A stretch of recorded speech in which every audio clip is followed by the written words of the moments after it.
rivalries, the marching bands, the upsets. Saturdays just got way more fun. College football is back. Think you know the game? Put your college football knowledge to the test with DraftKings Sportsbook and turn your picks into big payouts, from live betting during the game to rivalry week odds boosts and so much more. DraftKings Sportsbook have everything you need to stay in on the action from kickoff to final whistle.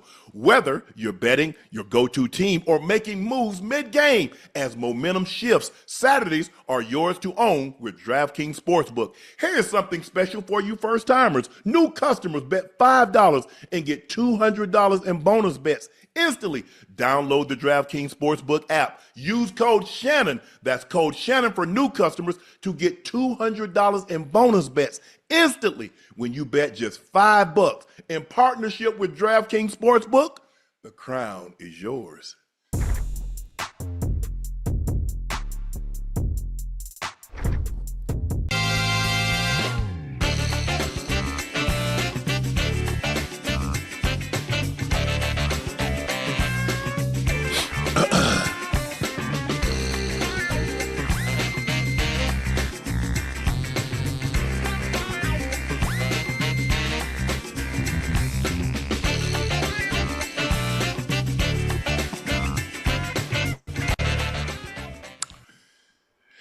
Hello, ladies and gentlemen, and thank you for joining us for another episode of Nightcap. Y'all know me, I'm your favorite Unc, Shannon Sharpe, my partner and co-host. He's back home, Liberty City's own, Madden's ratings adjuster, Bingo Ring of Fame honoree, the Pro Bowler, the All-Pro. He's Chad Ochocinco Johnson. Please make sure you hit that subscribe button. Please make sure you hit the like button. And do us a favor, go subscribe to the Nightcap podcast feed wherever you get your podcast from. Tell family, friends, and loved ones to do likewise. Thanks to you and your support, Nightcap has become a phenomenon. Ocho and I, wherever we go, man, we love Nightcap, man. You and Ocho, y'all have us dying laughing. And we greatly, greatly appreciate your support and your continued support. My Cognac Laportier has a new drop, and this one is very personal to me. I've created a limited edition release to honor my brother for his induction into the Pro Football Hall of Fame. It's not just a bottle, it's a tribute. It's a celebration of a legacy, and once they're gone, they are gone. The Hall of Fame edition is officially live. Just head over to LaportierCognac.com to grab yours while you still can. Don't miss your chance to own a piece of history and a very, very special moment. Please go follow my media company page on all of its platforms, Shay Media, and my clothing company, 84, with 84 being spelled out. That link is pinned in the chat. Giants. Ocho, jump right into it. The Giants beat the Patriots. Jackson Dart shined in his rookie preseason. His numbers across all 3 weeks, he was 32 of 47, 372 yards, 4 total touchdowns, 0 interceptions. Ocho, I told you, he's going to be starting sooner than you think. Whoa. He's going to learn one thing, Ocho. What is that? Get your ass down. Them guys, you try. Hey, they coming for them guys heavy, and they fast. He's gonna learn fast. He's gonna learn very fast. But you have to understand. You say he's gonna start sooner than later, and I do believe it. That's to say if Russell Wilson doesn't play well. But I think Russell Wilson is going to be in great command of that offense, especially with the weapons he has around him. Listen, you put that ball in Uno's hands, everything gonna be fine. Put that ball in one's hands, everything ain't gonna be fine. I don't think there's much pressure on Russell Wilson, and if they're gonna give him the job, I think Russell Wilson makes it through this season, and Jackson Dart starts next year. You don't think so? No, not the way this rookie played this preseason.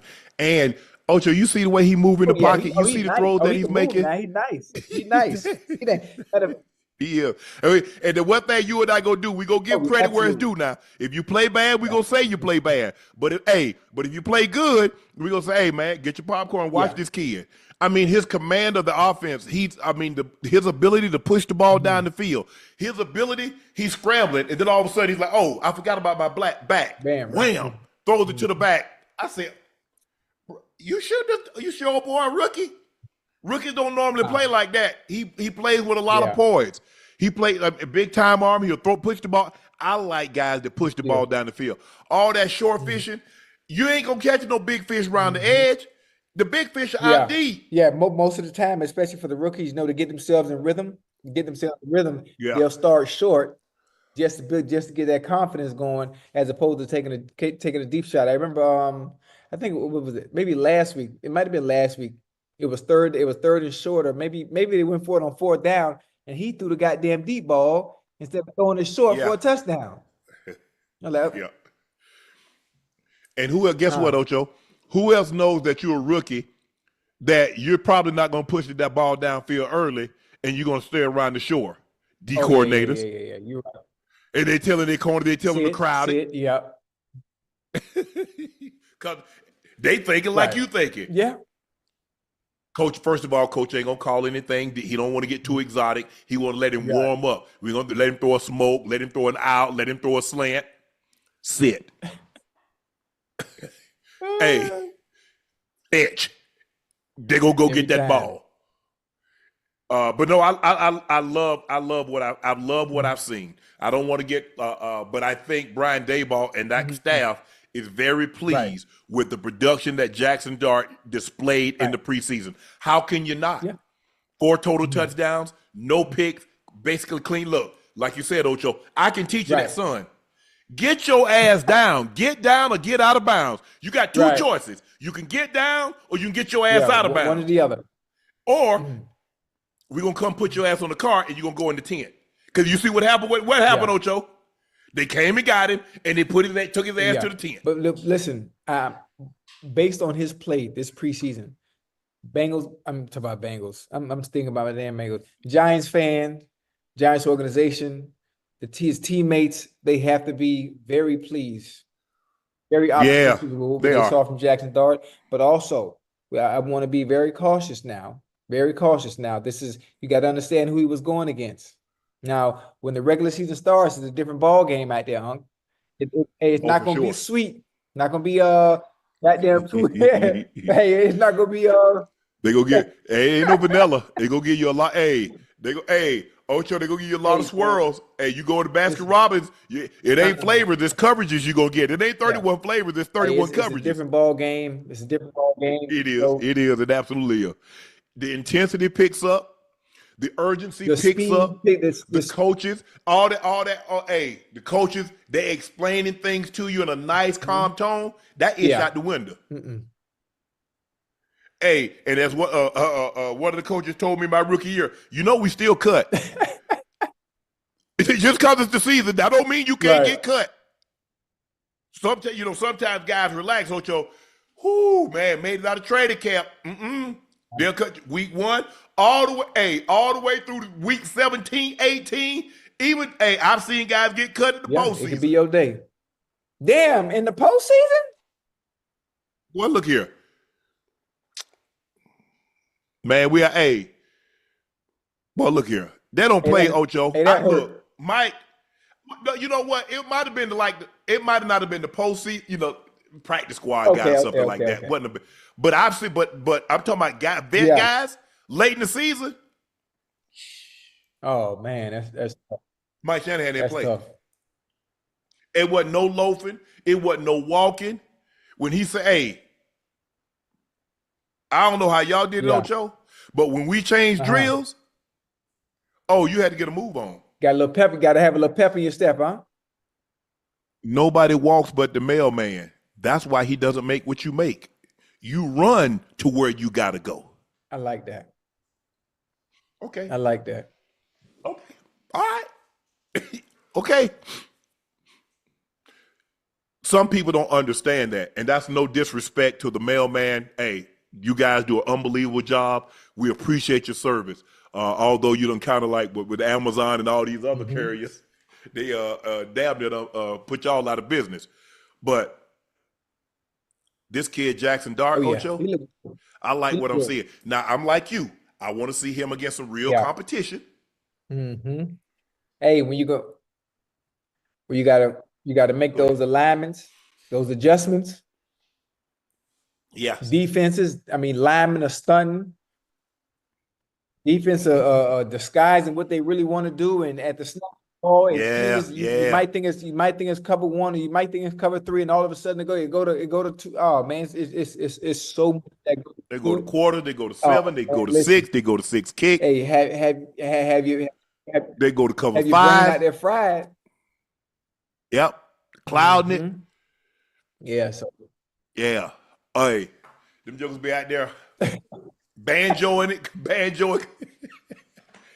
But Joe, I was looking, cause I be trying to like, hey, cause that was Wade. They be out there doing this right here. That means they yeah. banjo, and that means they're gonna double Uh-huh. somebody.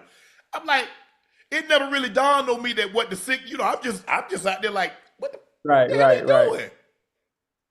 Or you see them do that, locking it. Mm-hmm. Hey, so I just got a kick out of that when people say, "Hey, man, it don't matter. It don't matter. If you know what to do." The hell you say? You let me know y'all gonna be a cover Right. five. Let me know y'all gonna be in Mm-hmm. quarters, a single high safety, a six kick. The hell you Man, say? please. Man, please. But Tommy Tommy Yeah. DeVito, 17 or 20, $193, three Hey, so tugs. listen. Jackson Dart came in 6 or 12, 81 yards, a Listen. tub. Jameis Winston came in 4-8, mop up, 47, and a Listen, tug. this might be the second team we talk about, a team carrying four quarterbacks. This might be another team that might carry four. I don't think so, Yeah, Ocho. Because you know why? who's Because the odd man out? Jameis is making $4 million. Russ is making good money. Russ is making how much money, Ash? 10, 15? See, it's not like Cleveland. Because what you call him is only making $5 million. Kenny Pickett's making what he's making, and then you got two Okay. rookies. So what you saying? What you saying? Who's the odd man out then? Oh, so he got 1 year, 10-5, which is probably as much as Flacco and Pickett making together. And then you throw Jameis's $4 million a year, because I think he did 2 years, $9 million, so 4.5. So you're looking at $15 million between two quarterbacks. So but so who's the I don't think you think they keep Tommy. Well, obviously they're not getting rid of Jackson Dart. You think they keep Tommy DeVito, or they release him and try to sign him back to the practice squad? probably signing back to the practice squad, but I see them doing the same thing that the Browns are probably going to do. For some reason, I just do. And then we talked about Jameis Winston. You heard personnel or was that the owner that came out and said absolutely not, he's not going nowhere. And I talked about I'm talking about Jameis Winston. You talking about Mara, Yeah, John yeah, Mara? yeah. But great locker room presence, great team guy. Nah, I knew Jameis wasn't going nowhere. Absolutely not. But 42-10, you don't want to go out on a note like that. But Ocho, you and I, we talked about this early in this week. Unfortunately, a lot of kids' dreams, I say kids, they're old enough to be my kids.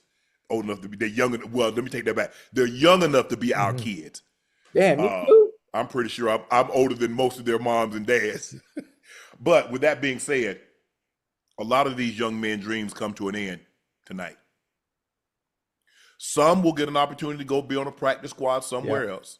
Some might get an opportunity to go to Canada, play in the UFL. But for a lot of them, Ocho, the realization that this is over. Something I've been doing since I was 7, 8 years old.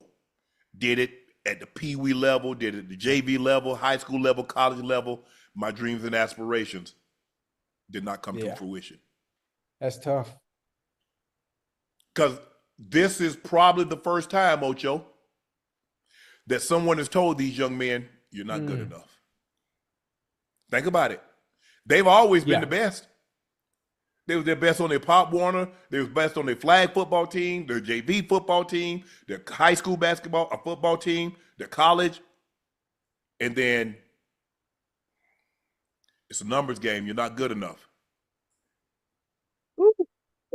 That's the realization of Ocho. That's the realization of it. I mean, I'm not trying to be Chad. I'm not trying to be dramatic, because I know what it's like to be on pins and needles. That last game, that last preseason game, and your name is on the board to be released. Matter of fact, My name was on the board to be hold on. released. Let me tell you. What about the last preseason game? I'm talking about when we were playing. The last preseason game, I remember I would be walking in, and the person who did the cutting and letting players know as they come in the building was Lippincott. I don't know if he's still with the Bengals or not. And I would always come in early after the preseason game and come in, hit the cold tub, hit the hot tub, get my body back rejuvenated and fresh. And I would see Lippy standing there right at the door, and just thinking to myself, man. So he collecting the playbook and letting me know to go up and see the coach before the meetings even start. I'm like, man, that's tough, man. And then Hard Knocks made it a reality and allowing people to see people actually, get cut and how the business and how that side of it works. And it's as heartbreaking and sad as it is, it's the reality of the game. That's reality. We got to show you both sides. You just see the guys making plays, scoring touchdowns, the camaraderie on the field, in the meeting rooms and things like that. But there's another side to this. That some young men, their dreams, this dream is not going to come true. And you have to reshift, refocus. A lot of it, you're disciplined. Because you have to be somewhat disciplined to play football, because you got study hall, you got when you work out, you got practice, when you got to be there for the plane ride, when you got to be there for the bus ride, how you have to dress. So there's a certain level of structure in a lot of these young men's lives. So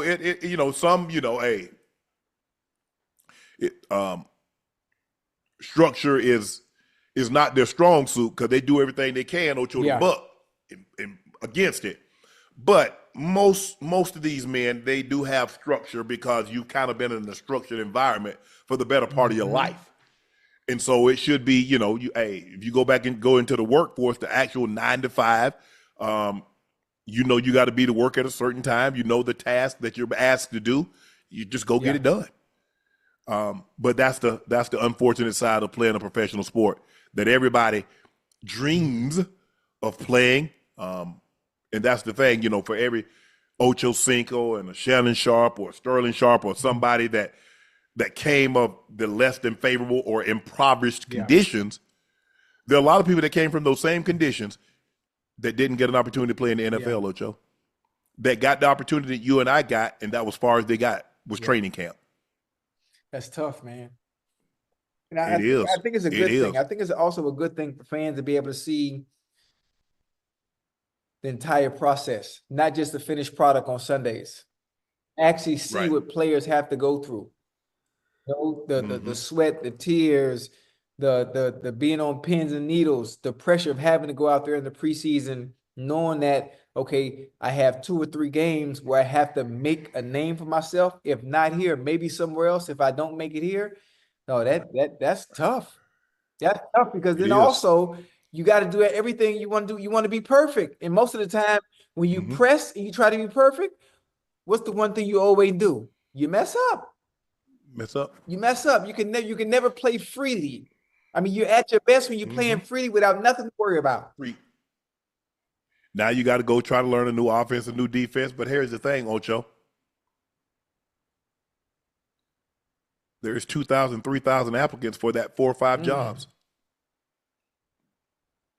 How many wide receivers are going to get released? How many tight ends? How many offensive linemen? How many running backs? How many quarterbacks, DBs, D linemen, linebackers, corners, safeties? So you got 2,000 applicants. Probably got 10, 15 positions. Damn. And that goes to show how great the 1% is. Yeah. How great the 1% is. Yes. You think about how many kids graduate each year from high school. Now think about how many of those go to college to play a sport. Now just think, in 4 to 5 years, how many of them get an opportunity to go play at the next level in said sport? Now you understand what you're dealing with. Very small percentage. There's only a 53-man roster. Now you think about a 53-man roster of a million kids that graduated. So let's just say, for the sake of argument, let's just say 500,000 of them got men. Right.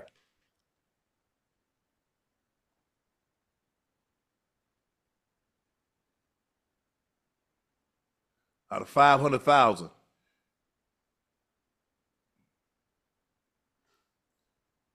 When you realize how special you got to be a professional athlete, forget, obviously, there's some, obviously, basketball is even harder because guess what, Ocho? You got fewer slots.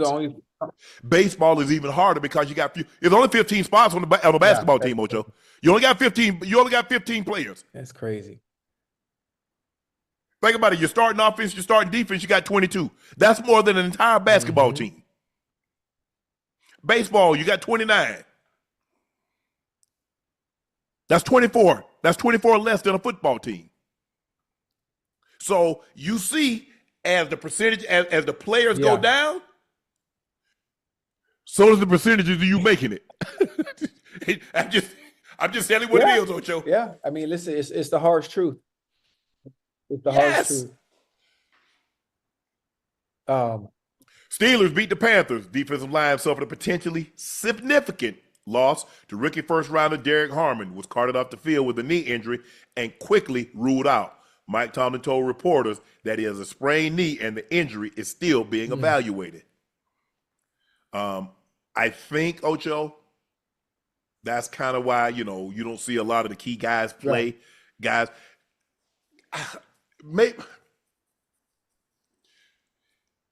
maybe they just didn't voice it. But did the guys, I don't remember the coaches being concerned like that, because they threw our ass out there, Ocho. No, they weren't concerned. They weren't concerned. And I mean, listen, it's football at the end of the day. It's football, no matter what. And if someone, to me, honestly, the way I think, if someone is going to get hurt, they're going to get hurt. It's inevitable. You can't prevent it. I'm gonna get hurt going full speed. It's a contact sport. You can protect your player all you want, but when it's time to play football, if they're going to get hurt, they're going to get hurt. You can't protect or stop that. You can't. Preseason, okay, I'm gonna hold you out in preseason. You can go out there in the regular season and still get hurt the same way. So you might as well just get out there and just play football. No, Ocho, it used to be. Football is a collision sport because you got big men running into bigger men at a high rate of speed. That was me. And Merlin Olsen, I think, once said, football is a lot like nuclear warfare. There are no winners, only survivors. I was a survivor. I don't know if you saw that, I read that article that they did, and when they interviewed, I think, guys that got drafted in 1988. 2 years. So guys that came in 88, their average age is about 62, Ocho. All of them. Something hurts, memory loss, get agitated, X, Y, and Z. 9 out of 10 say they do it all over again. People ask me, knowing what you know now. Yeah. Absolutely. You think I would? Man, please.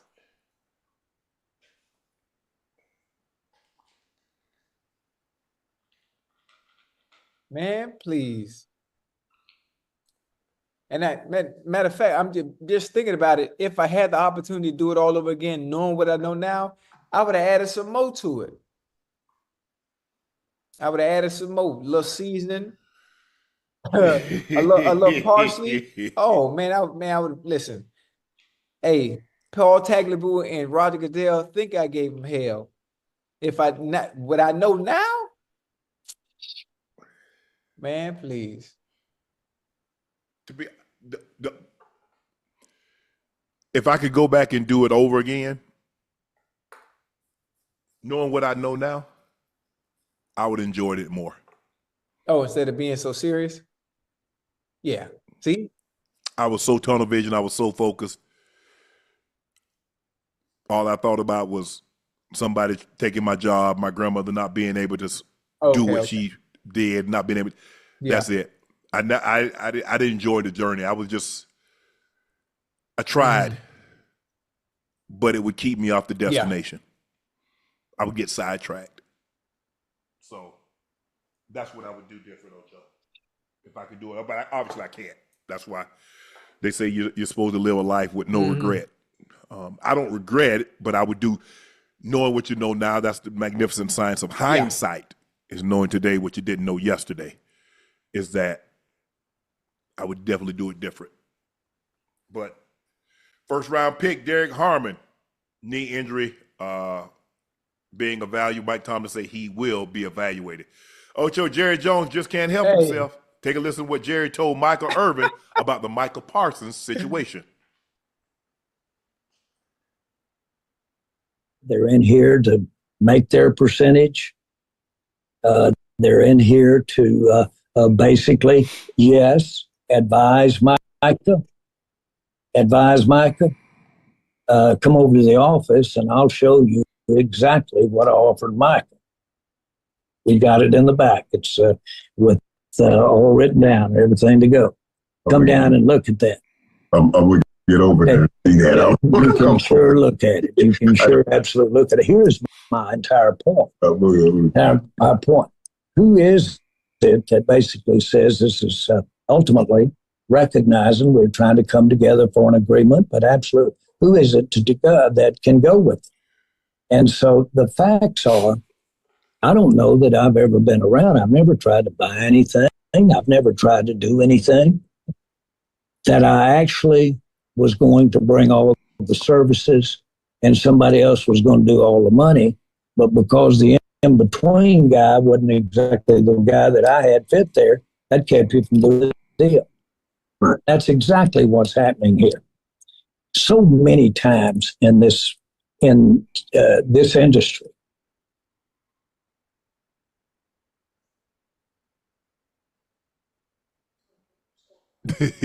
Hey, Ocho, what you didn't hear him say is what I've been telling you. He said Micah Parsons under contract for 3 more years. I heard that. So that tells you he's under contract this year, and I got 2 franchise tags. I'm not afraid to use them. Yeah, and he said the quiet part finally out loud. Well, listen, he says a lot of things out loud that are supposed to remain quiet. I also heard some things that he said. Listen to that. I saw a clip on Twitter. Jerry Jones saying that David, how do you say the agent's last name? Mugaleta said he told him he could take the contract and show it. And I heard Ryan Clark respond to that because Ryan obviously called Dave to ask him, did you tell Jerry that? And obviously he said everything Jerry is saying, it wasn't true. It was a lie. And this is one of the tactics that Jerry uses, which is one of the ways that he continues to fool fans in general, just in general. And he has everybody on their side by coming out and saying, I gave Micah a contract that was going to make him the highest paid at his position, a non-quarterback. But Jerry, at what point do owners do deals with the player? That's not business. That's not how you conduct business. Just like, Ocho, I'll give you a prime example. Jerry, just like you guys have Roger Goodell. He's the mouthpiece for the owners. We understand that he works at the behest of the owners. That's why I don't get mad at Roger Goodell. Everybody get mad at Roger Goodell, say, man, Roger did this. Roger did nothing that those 32 owners didn't want him to do. Exactly. When he got, because y'all remember, when he got mad when Jerry got mad at Roger for suspending Zeke, they had already approved his financial package. Jerry held it up. Arthur Blank said, we already approved this. We're not doing this, Jerry. Jerry said, I want to know why the man, Jerry had already signed off on it. All the owners had already signed off on it that needed to sign off on it. But Jerry got mad because Roger suspended Zeke. Jerry held the package up. Hey, Jerry. And they used to have a big 6. Jerry Jones, Mr. Kraft, Daniel Snyder, a few other guys. They kind of, that was Roger's right hand. They kind of ran the show. All the owners, hey, 32, but some has a little bit more influence than a others. little bit more power. Yeah. So I'm not surprised. I don't know why, Jerry, Micah, that's why you have to be careful. See, you went in there thinking you're just, you doing something, a little leadership. He started talking numbers. Jerry think y'all got a deal. You just think you guys talking about leadership and, what you need to do to get better. And you know what? You know what's funny? You know what the owner's going to always do? They're going to always lowball you too now.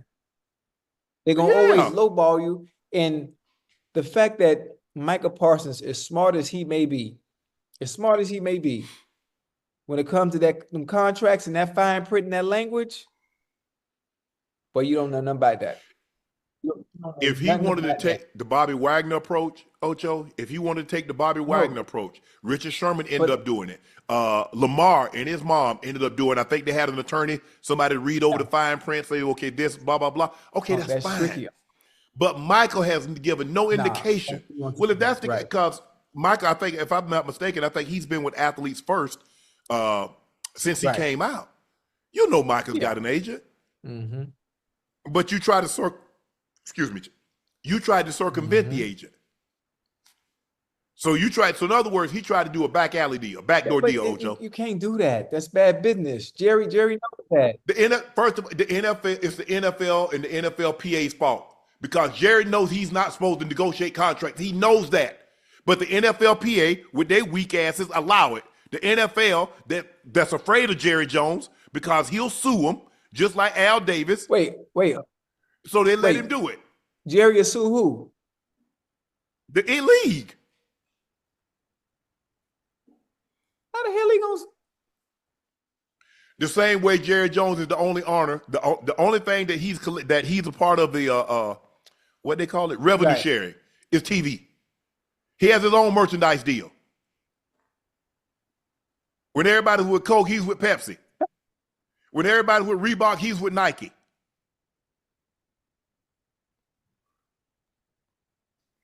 Hey, but he running it. Hey, he run his own program, man. That's how Al Davis used to be. And you know what? The game that he's playing right now, it lets me know because I got it's fans all over Twitter too. See, Jerry's gonna make Micah the highest paid, and they really don't understand the game he's playing. Fans don't understand. They so they falling for it just because he so let me get this straight. He said, like, come on, man, y'all can't. How much is Myles Garrett guaranteed? So without even knowing, because at the time Myles Garrett contract wasn't done. TJ Watt contract wasn't done. The highest paid with the guaranteed money was Nick Bosa. So you mean to tell me, sight unseen, he was willing to go to a number that's more than Myles Garrett? Myles Garrett got $124 million guaranteed. What was Nick Bosa's guarantee? Because at the time, Nick Bosa, then Max Crosby, then the Dale Hunter.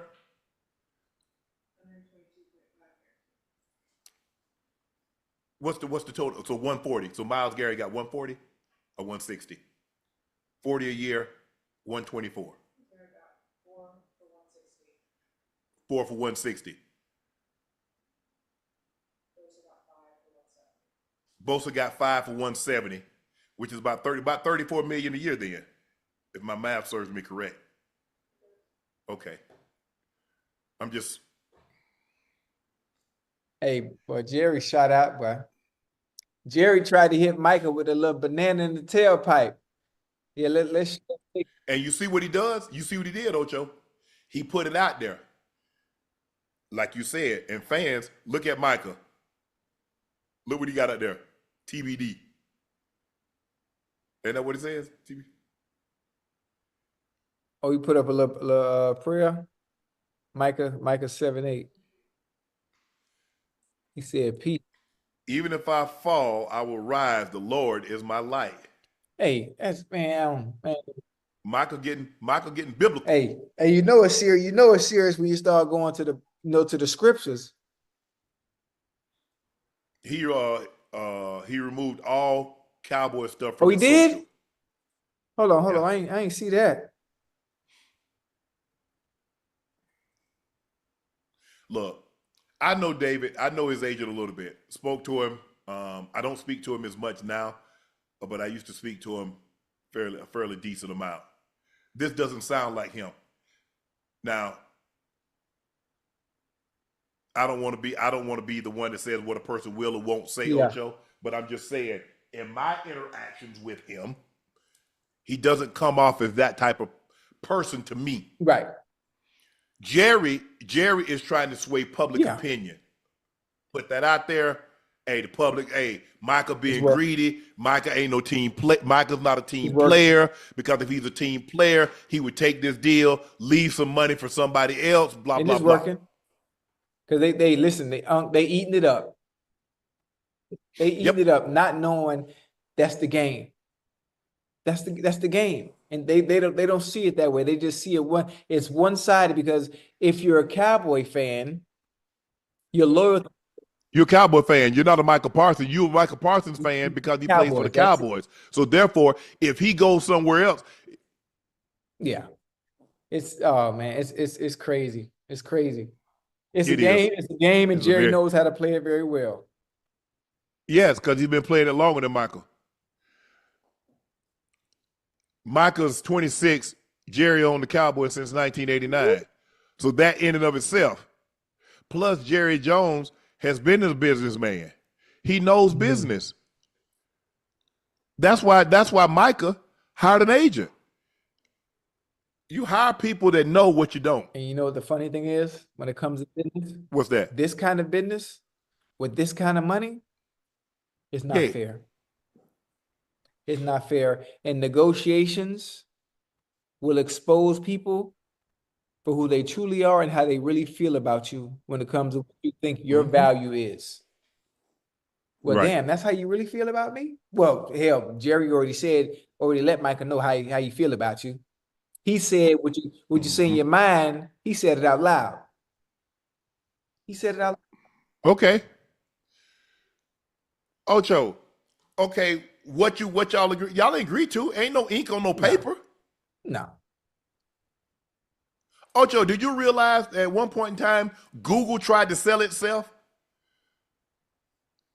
Google tried to sell itself for $1 billion. Mm-hmm. They said, nah, we good. I think it was Yahoo. Said, nah, that's too much. Realized they made a mistake, came back, tried to buy them again. They said, nah. Okay. It wasn't no ink on no Right. paper. Who that bought YouTube? Meta bought YouTube. Who bought you? Google. Google bought YouTube, Ocho. Yeah. For little or nothing. Google how much YouTube revenue it generates for Google.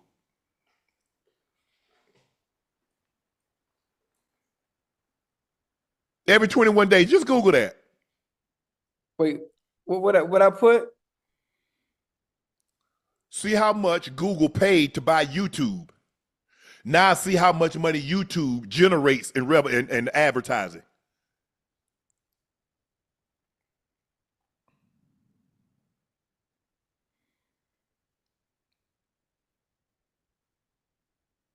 Google acquired YouTube in 2006 for 1.6 billion. Shit.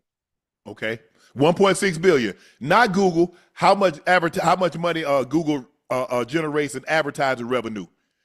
Just in every 21 days.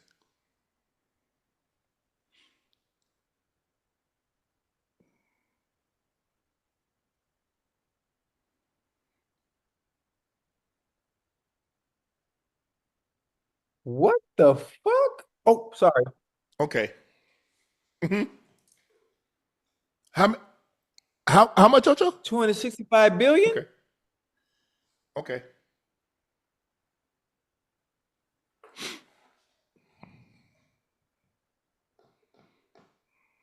Golly. Yesterday's price ain't today's price. Man, Google had a 96.5 billion fourth quarter revenue. Mm-hmm. Not the first three, the fourth quarter. Mm-hmm.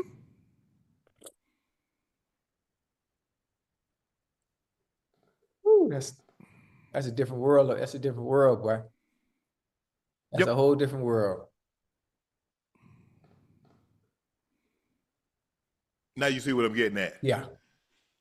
So, Jerry, what you thought the price was in March, his name wasn't on no contract. That ain't what the price is in August, September. But I told you what he's going to do. I said, Ocho, the problem that he has, that's why the first thing I said, get away with the franchise tag. Oh yeah. You want the money to go up exponentially? Do away with the franchise tags. Yeah. That should be the first thing gone. First. And the second should be the goddamn health, lifetime benefits, health benefits. Yep. And then we'll work on the guaranteed contracts last. But in that specific order. You can't have free agency if somebody still controls your right. Mm-mm. I can franchise you. No. Mm-mm. No. But hopefully, Micah and the Cowboys get this thing worked out. He gets a number that he feels comfortable with, and everybody's happy with. Yeah. Because that's what it comes down to. Okay, Ocho, we got a very special guest joining us tonight. We got two-time Pro Bowl cornerback from the Chicago Bears, Jaylon Johnson. JJ, what it do? What's up with it, big dog? How you living? Man, I'm doing great, man. How are you living? I'm good. I ain't gonna lie to you. I'm tired as hell. Well, hold on. Y'all have practice. Y'all got a game tomorrow. Y'all game tomorrow or Saturday? Tomorrow. We in KC right now. Okay. Oh, okay. Man, it's slow boogie now. Yeah, it's slow boogie. You gotta have that steak dinner though. I got the itis. I done got out the shower and everything. I'm ready to go. You ready to lay it down? Okay, look. The Bears defense. Ocho, we saw you guys the other night. Yeah. You guys were flying around. Offense looked really good. Defense was getting after people. What have you been what has Ben Johnson coming over from the Lions? What has he been able to instill in you guys? Because you guys look different. I know it's preseason, and I don't want to get too carried away, Jay. But you guys look different. You guys look different. I think the message is different. Honestly speaking, I feel like it's one of those things where talking to him personally and listening to him in the team meetings, it's like he's one of us talking. And when he gets up there, it's not like, okay, yeah, we're gonna go out here, we're gonna execute, and it's like, nah, it's just about whooping the guys in front of you, like really like dominating and instilling like your will.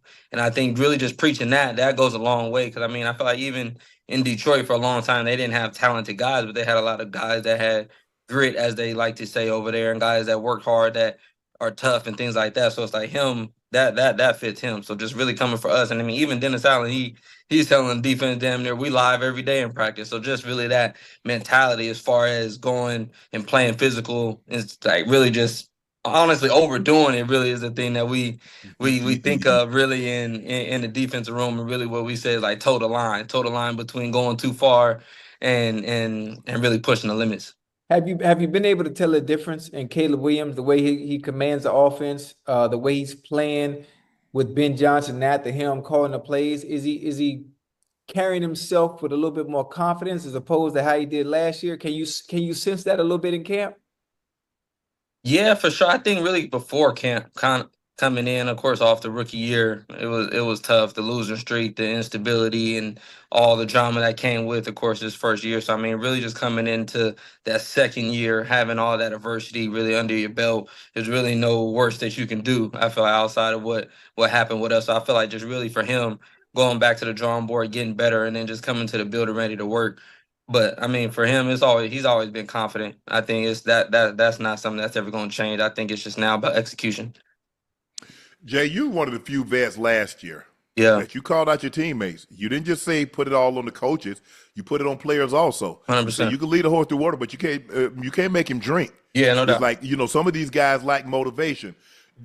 What were you trying to say without calling out any specific names? Right. What message were you trying to get across to your teammates? Like, look, this coach is going to lose his job, But guess what? If you guys don't pick up your play, if you don't get better habits, the next coach gonna come in here, he'll lose his job too. Yeah, no, that's exactly what it is. And I feel like a lot of times guys get in the league and it's, oh man, this coach is this, and man, they playing me, they doing this. Like, nah, it's you. Like for me, I'm one of those guys where it's like, if we getting beat on defense, that means I'm getting beat individually. That means we all getting beat collectively as a unit. It's not necessarily the scheme. And we had bad eyes and we let a guy go free, or I didn't win my matchup, whatever it is. So I don't think it's always fair to say now there's some coaches that can put you in bad positions. But I think for me, my biggest thing was always look at yourself first. And for us, I feel like we didn't have guys that exhausted everything. I feel like after practice, that'll tell you really what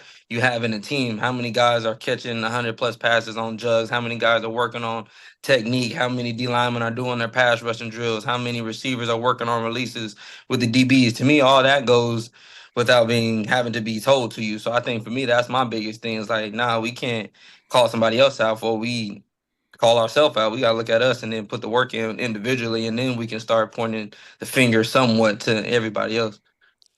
I'm looking at you guys, man. Last year, you guys lost some close games. Fact, I mean, you literally snatched defeat from the jaws of victory. I don't know how you guys did it. You guys had a game. I was like, oh, man, the Bears got this a one few times, no doubt.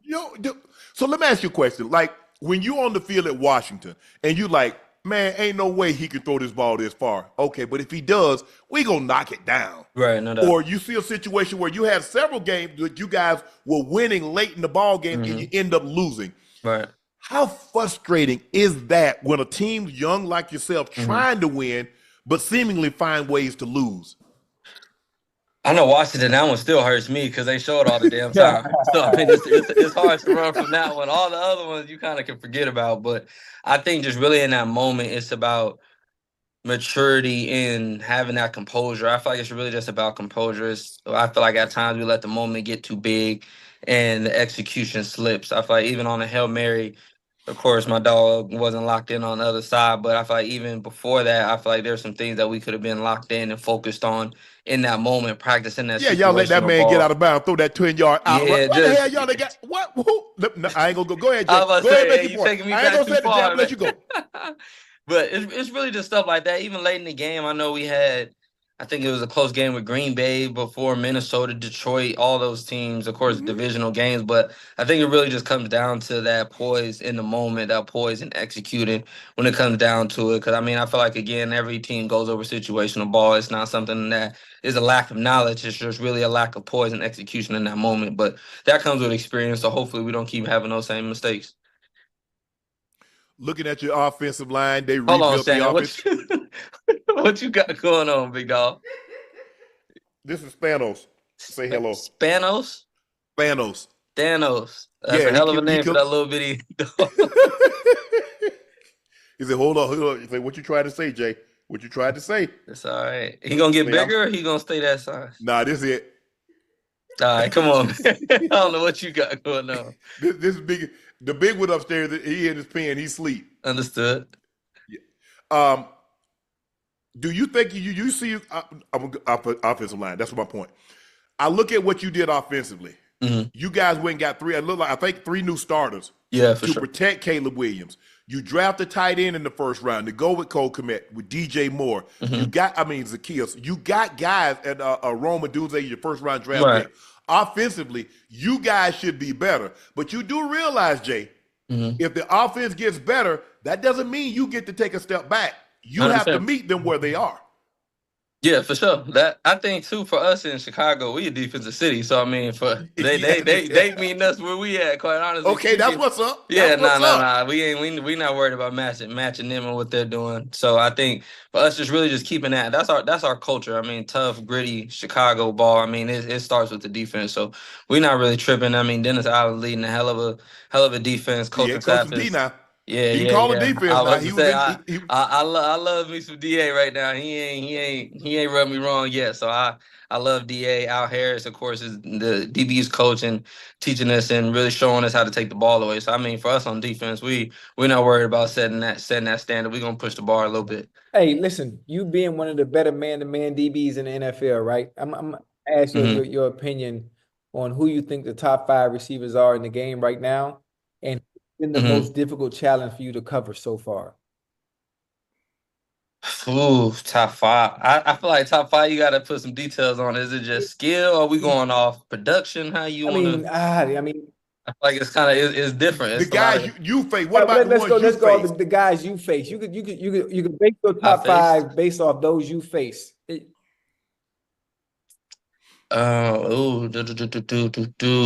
would say no order. I would say Justin.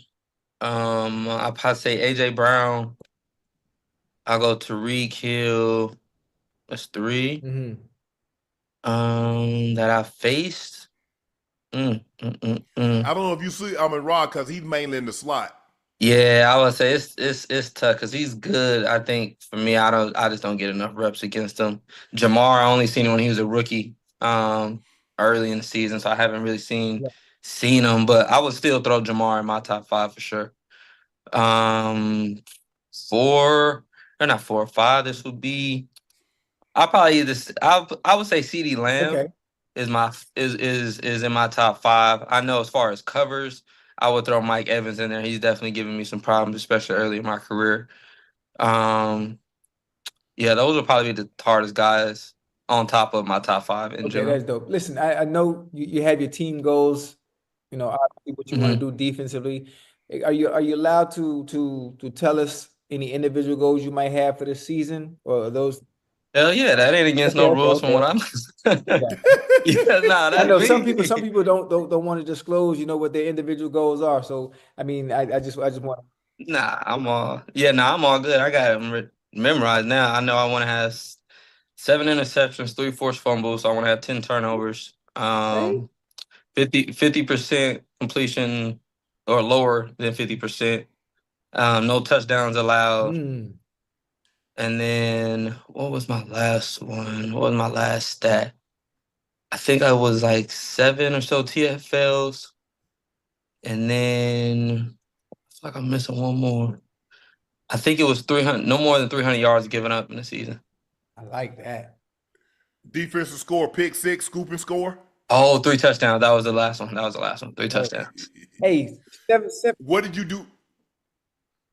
You said what? What did you do different this year to make those goals a reality? I bought a The jug off season. machine. Okay. Bought a jug machine for sure. Definitely was getting my catches in. And it's crazy because it's like being a DB, you're not really taught catching techniques and how to track the ball, what part of the ball to track to look Right. at. You just kind of just go out there and catch it. But it's like when I was on the jug, seeing it, kind of looking at different things, I'm like, nah, you really gotta see the tip. Like you see the tip, you pause. You Yeah, you, yeah, you yeah, see the yeah, point yeah, of yeah, the yeah. I'm glad you called Hey, that one. man, yeah, Y'all, no, that's you on notice me. Ocho and I That's ain't on say me. nothing. That's I on wasn't me. saying a word till you clean that up, cuz I'm Yeah, fine. that's on me. That's on me. I said, hold on. Seeing the point of the football, Yeah, yeah, it yeah. helps you. Yeah, it helps you catch it a lot better. You can see it, you can catch it. So I think for me, that's been the biggest thing, getting reps at that. And then really everything else, just always working on technique, make sure I'm in position. But other than that, it's really just a mindset, going and seeing the ball and the ball's in the air, going to go get it. Yeah, I think the thing is that you have to think, because as a DB, you're taught to knock the ball down. You have to 100%. retrain the way you think. You got I got to go catch this ball. But see, as 100%. a receiver, we're taught you'll catch it. We ain't trying to knock. I mean, obviously, if the ball's about to be intercepted, we taught to knock it down. But you're mainly taught more so to knock it down than catch it. So Right. now you have to retrain yourself. You see guys that get a lot of picks. You see like a Dion Yeah. or Rod Wilson, Charles. They like no. Did you play wide receiver? Were you at any point in time? Did you In play high school, offensive? I had a little package or something, but I was I played defense. I was always a defensive specialist. Because most guys played quarterback, was a wide receiver or something Right. that was a DB. So It's they used to crazy. It's a lot easier to catch on offense than defense. I promise it is.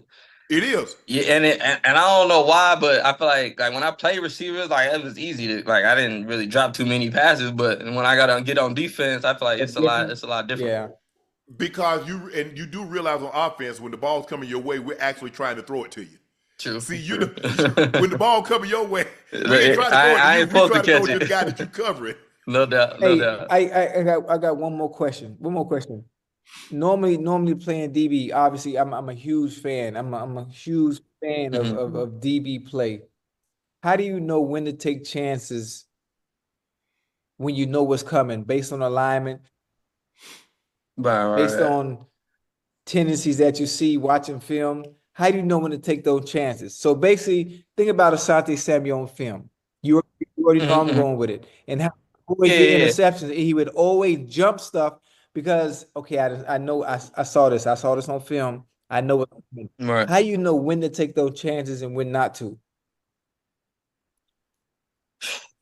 Honestly, I feel like it's honestly as simple as that. I feel like if you know, you Right. know, and I feel like if you don't, then you gotta somewhat play reactionary game from there. But I think a lot of times when you, not even when you study, when you look at the game, and for me, I've learned this as I've gotten older in the game. It's like the offense is based on timing and spacing. So it's like if you can understand their formations and the spacing that they're in, and then you can get your read on the quarterback to gain the timing of the Right. routes. Because I mean, you're not going to get a 3-step and then he's running a 9 ball. I mean, that he's probably not going to get the ball then, depending on if you're playing off Right. man at Right. least if you're playing off. So it's like really matching it up to where it's like, okay, if I can read the quarterback, get my 3-step read, he's either got a hitch, he got a Yep. slant, and really that's about it. So it's like I have no need to move. I think the biggest thing is the confidence in, I won't even say jumping in, Believing what you see. yeah, and taking it away. I think because when you sit there and you see that guy running full speed, and I know receivers like to work on the deception and come off hard, but you're really not going Right. deep.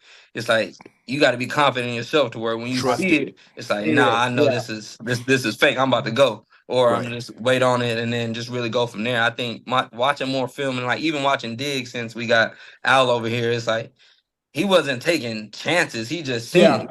Like he would Right. just see the quarterback. He would get a good read on it. So I Oh think, yeah, I forgot that's y'all DB coach Is yeah, now. yeah, Al not with the fact. So it's Cowboys like no a lot more? of, Al Harris.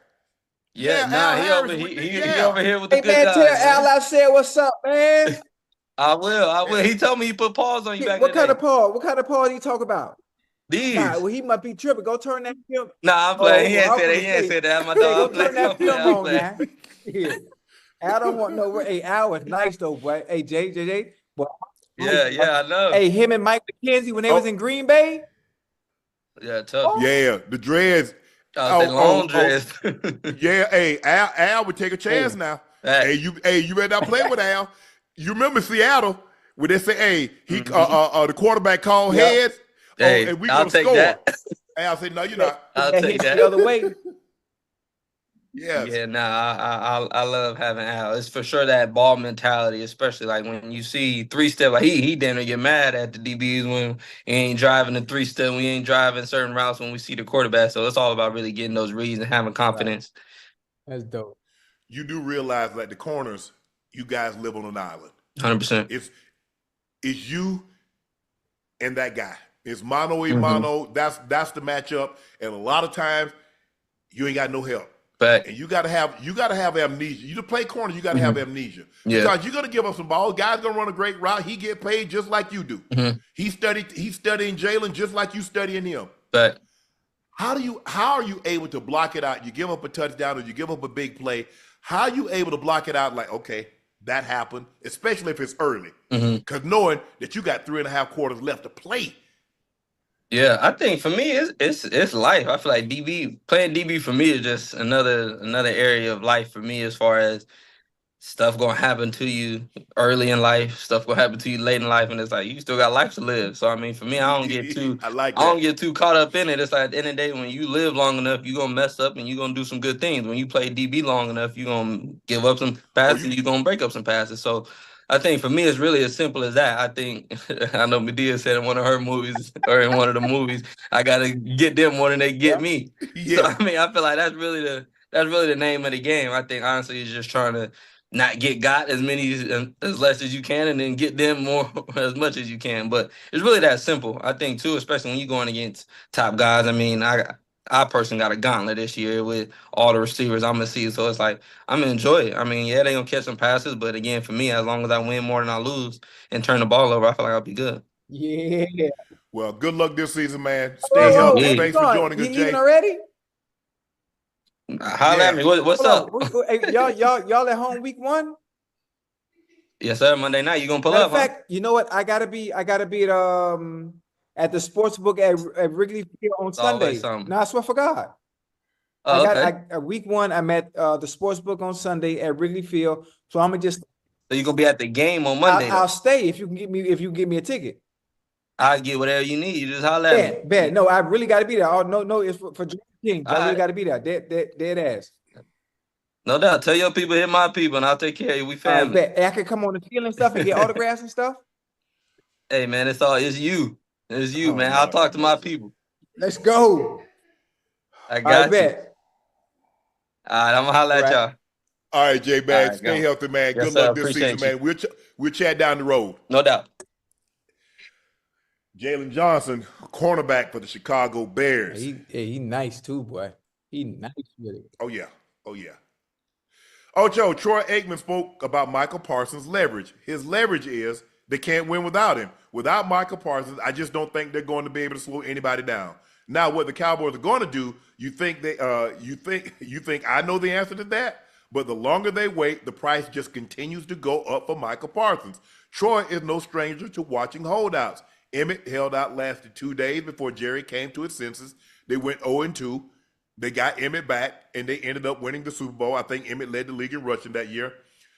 Should we expect a holdout? Do you foresee a holdout until Micah Parsons gets his money, or does he come in and play in good faith? Who come and play in good faith? Man, Micah. Mike ain't no goddamn fool. Absolutely not. I told you they will always use that against you. If they know you're a fool because you love the game of football, they'll play in your face all day. Right. They will play in your face all day. Absolutely. Micah better not come back. No, sir. No, sir. Especially what the owners come out and said in the game of mind games that Jerry's playing too publicly. Talk about your agent. He talk about the player. Oh, hell no. Nah. I'm not coming back. Absolutely not. Well, what's the point? What's the point in paying him? He might miss games like he did last year with him. What? That still irks you that he said that, huh? You know, how do you I'm still can't how do you say something like that about your player? That's something that you think that you don't want to say to yourself, like, damn, I paid him all this money and now he's on the sideline hurt. You don't say that out loud. Like you said it. You speaking stuff into existence. Like, I mean, man, but y'all, you lucky. You know what? I'm gonna win me some good money, and I'm gonna go buy the Cowboys. You laughing? I'm gonna go buy the Cowboys, and me and you gonna run it. Ocho, there ain't enough lotteries being played for us to get enough money to buy the you Cowboys. Never know, Unc. You never know. Never say never. Never say that right there, Ocho. That's tied to his whole identity. Even when he dead and gone, former Cowboys owner Jerry Jones. So nah, we might can pool our pennies together and get something that get it on something else, Ocho. But the Cowboys ain't it. Hey, look. That's something that you sit down and talk with your agent, how well you've done with your money, that you could withstand $20 million. So that's basically $1 million a week he'd be stepping away from. Whoa. You ain't got to step away. You can stay right there. You stay right there. He ain't gonna play in the game. He gonna play in the games. Well, if you don't play in the games, you don't get paid. That's all right. He hurt. He in. He there. He there. He's under contract, right? Okay. Yes. As long as if he shows up, oh, my back hurt, I can't play. Y'all want to play games? We can play games. Oh, he gonna get paid. Boy, that'd be an ugly situation. I mean, Jerry making it ugly. I can't say I disagree with you. Listen, if Jerry want to play hardball. He does. But hey, I don't know why Jerry. I don't know why Jerry does this. I don't know why he waits the week before the season. We saw it with CD. We saw it with Dak. We see it with Zeke. Emmett missed 2 games. The difference was Emmett didn't have a contract. See, Emmett did not hold out. Emmett didn't have a contract. At all? No. Oh, okay. Mm-mm. Damn. So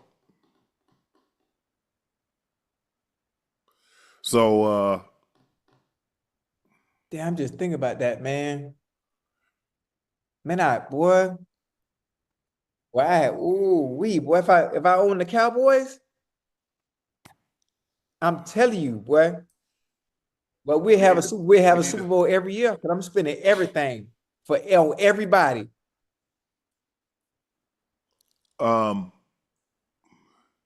we need to start playing the lottery then. I'm gonna start.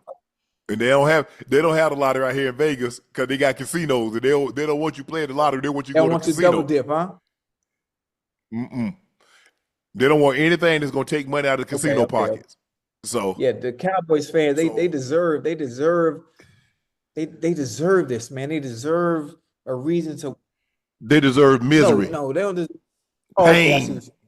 You remember what Clubber Lang told Rocky? They say, "What do you see for Mr. Balboa?" Pain. Damn, man. That's what. It's tough. It's tough because Micah's been an All-Pro. He's been Defensive Rookie of the Year. He's been all those Pro Bowls that he's been to, and Jerry has compensated him for that. Now he's saying, Jerry, I've outplayed that contract. Based on what I believe I'll be the next 4 to 5 years, this is what I need accordingly. Now, maybe he's going to make him the highest paid. Now you got to make him the highest paid again, which is more than what TJ Watt got. More guaranteed money. Micah said, I need like 150. I tell you what, you know what? I'm nice. 135 guaranteed. I need like 180. I need like 4 years, 220. Hey, you know what's funny when I think about it too? And Jerry think he's slick, trying to make it seem like he was gonna pay Micah Parsons and have him the highest paid, but it was before Myles Garrett contract. It was before TJ Watt contract. TJ Watt and before your guy Chase. Yeah, before Chase. So it wasn't gonna be in the 40. So now, hey, bro, that thing at 42, it 43. Been no good. I mean, it would have been good. No disrespect to those that are watching. I'm just saying in terms of the type of player and caliber in which Micah Parsons would be paid, it wouldn't be no good. And he young. Baby. He's 26. Baby, that's crazy, man. 26 years of age. Yeah, I need all that, Jerry. I'm sorry. I need go. I tell you what, Jerry. Hey, give me 5 for 250. Damn. 5 for 250. I don't want but 100. I don't want but 140, 150 guaranteed. Oh, so the 250 just to make it look good. Yeah. I like that. I like that. I don't care about the guarantee. I tell you what, Jerry, you give me 5 for 500 million, but I need 150 of it fully guaranteed. I like that. All that, I don't care nothing about that fluff. That's all. You see, they put all that. You see all the plate. The plate be all designed. They got all that stuff drizzled, all like that. Does it taste good up under? What's up under all that drizzle? Does it taste good? All that fluff I see. How much money is guaranteed? That's all that. Hey, Unc, that's all that matter. That's all I need to know. What I'm gonna see. Shedeur responded to Dillon Gabriel's comments for the first time today. Ocho, let's take a listen to what Shedeur had to say. Honestly, I don't even think about nothing. I don't think about anything. If it's not words or anything, at this point, it can't do anything to me. I know, the God put the ability and the power within me to not even think about nobody else's comments, not care. It is what it is. I spoke with him. He said, nah, bro, that wasn't. He said, that wasn't. He told me on the plane. He came up. He was like, nah, bro, that wasn't at you. I see how they trying to spin. I'm like, oh, all right. I'm not tripping, regardless of whatever it was. Nobody's words or anything affects me, So, yeah. So did you believe him when he told you it wasn't on you? Did I believe him? Yeah. I mean, I feel like you're trying to start stuff now. I feel like you're trying to start stuff. I mean, he's doing his job. He's supposed to. Do I feel like he did? I don't know. And that's not on me to sit here and be like, oh, he did, he didn't. That's not going to change my life in any way. Yeah, Ocho, when they ask you, did you believe it? He could say, yeah, I believe it. What do you say? He said, ain't enough for me to believe it. He know what it was. Hey, He know what he it don't was. care nothing about that. He don't care. Hey, he just want to play ball, baby. That's it. I want my opportunity. I want my chance to shine. All the outside noise, all the distractions. I ain't paying none of that no mind. He the distraction. He started this. He started it, Ocho. Look, Shedeur at this point says, look, what someone says is not going to impact, doesn't make me better, doesn't make me worse, what somebody has to say. I still have to go out there and do my job. And when given the opportunity, that's exactly what I'll do. Because But he's been going through this for a minute, huh? This ain't the first time somebody has something to say about him. They've been digging at him for a long time. He's been prepared for this. He's been prepared. yeah, but normally the people that's taking shots at me ain't on my team. That'd be like the team. We a family here. Now somebody else taking shots, okay, we deal with that. We come together. Yeah, Ocho, let that go. But we can't be throwing rocks inside our own house and break out a window. Me, boy, it's the NFL. We ain't here to make friends. I'm here to take your, I'm here to take your job. I got kids. I got mouths. The baby need milk. Child support due. Man, this Mercedes Benz, I got to pay the bill. I got mortgage. I ain't here to be your friend. I'm not supposed to like you. We here to compete. What we talking about? Same team or not? Okay. Man, please, I don't see you. I got mouths to feed. Child, please. Interesting. I wonder if that was the situation and they'd ask you something about something like, look, hey, I don't care if the guy came from the same team I came from. Hey, we went to college together. I don't care nothing about that. I'm here to compete.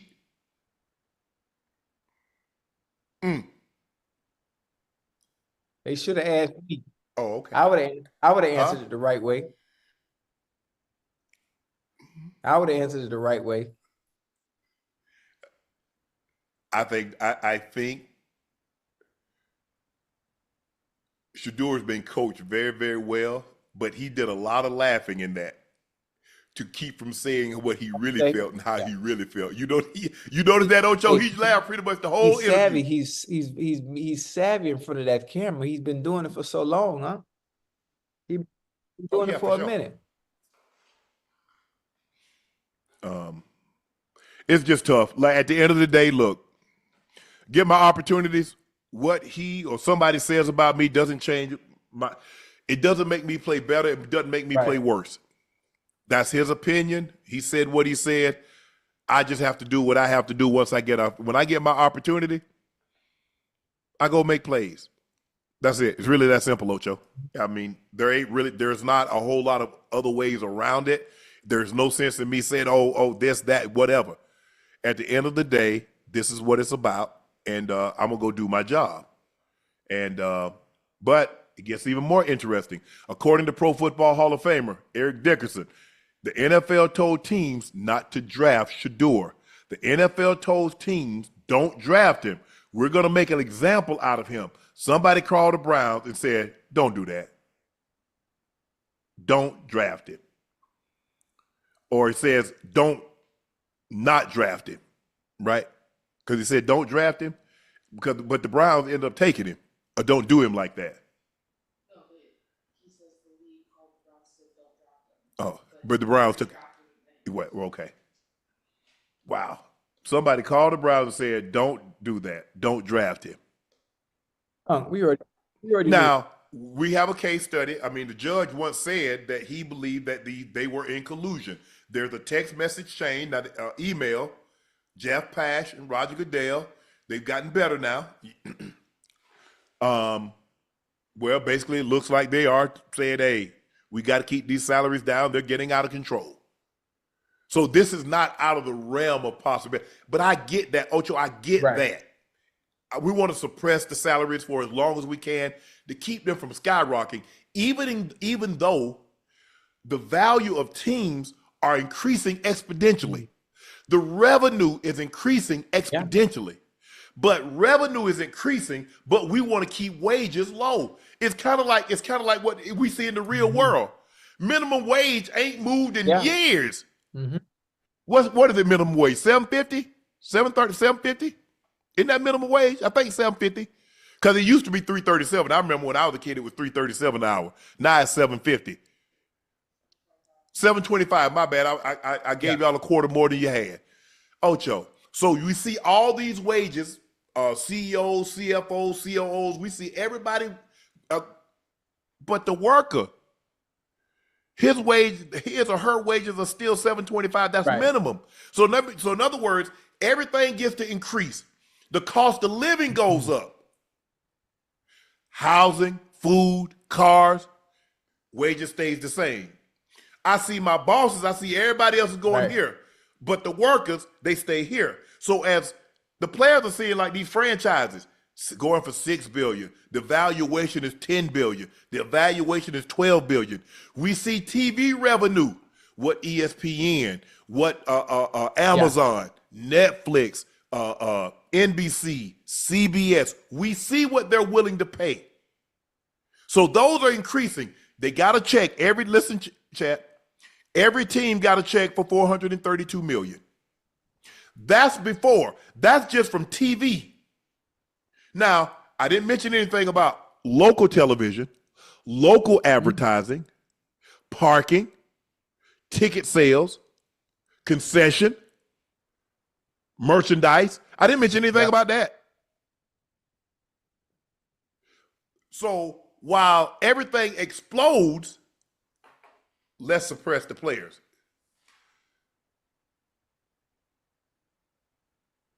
Am I missing something, No. Ocho? You're not.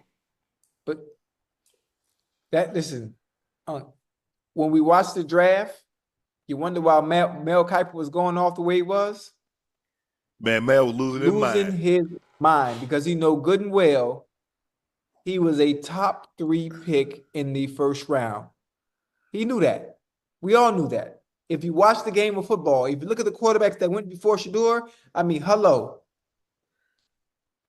The only one who's looked decent this offseason, this preseason, he plays in New York. He plays in New York. Outside of that, the Saints still don't have a quarterback. No. The Saints picked at 9, if I'm not mistaken, right? I think there might have been 9. The Steelers still don't have a quarterback. At 21. Yeah. I mean, come on, man. Come on, man. And then the people that are oblivious, that purposely turn the blind eye and act oblivious. Oh, why would the owners collude? Why would they care? I'm like, you know what? And it's like, it's almost like you can't be that naive. Come on, man. Y'all pick and choose when to use logic, when to have common sense, when to see the bigger picture, when to understand why they would this specific individual. Like, come on, man. Ocho, this is what ED said. This is his full quote. I tell you this much. What I heard from someone that's in the NFL, that the NFL told teams, don't draft him. Do not draft him. We're going to make an example out of him. And this came from a very good source, a very good source. But apparently, Shedeur had fallen much further than anticipated, and some league officials called the Browns and forced them to take him with the 144th overall pick. He said that, I won't say who, somebody called the Cleveland Browns and said, don't do that, draft him.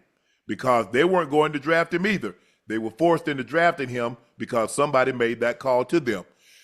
I heard a very similar situation with the Michael Sam situation. Oh, yeah.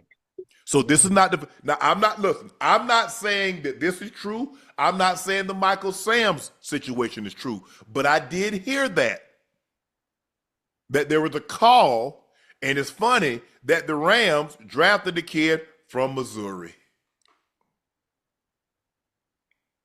He wasn't that good, huh?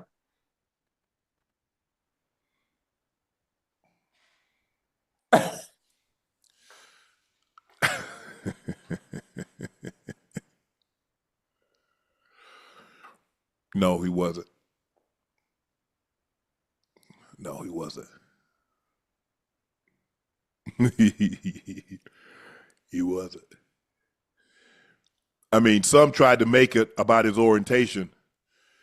But Ocho, if he could have got 15 sacks, hell, his boyfriend could have been a cheerleader. they wouldn't have gave a damn.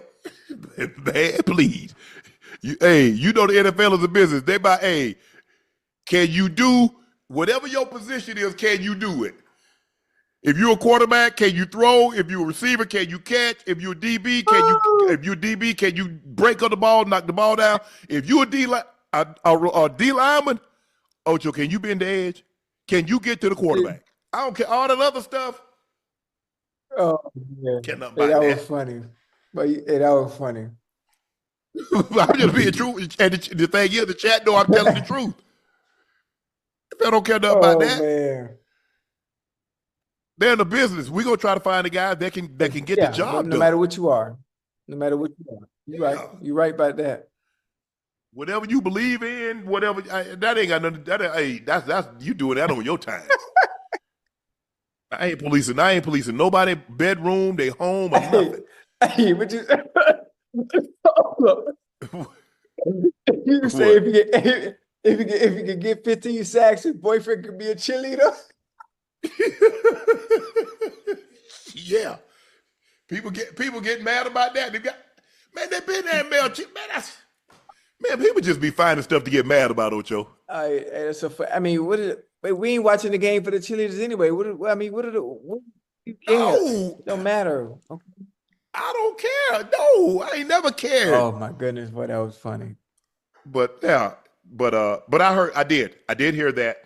A very similar situation. Like I didn't hear this about Shedeur. I mean, I've gotten away from it. I haven't gotten away from the league, Ocho, but I don't call as many people as I once did. Like when I first got to Fox, yeah, I'll call and try to, make sure I know. And every once in a while, there are some things, but then I'm like, Shannon, you too close to this. Just step away. But y'all know.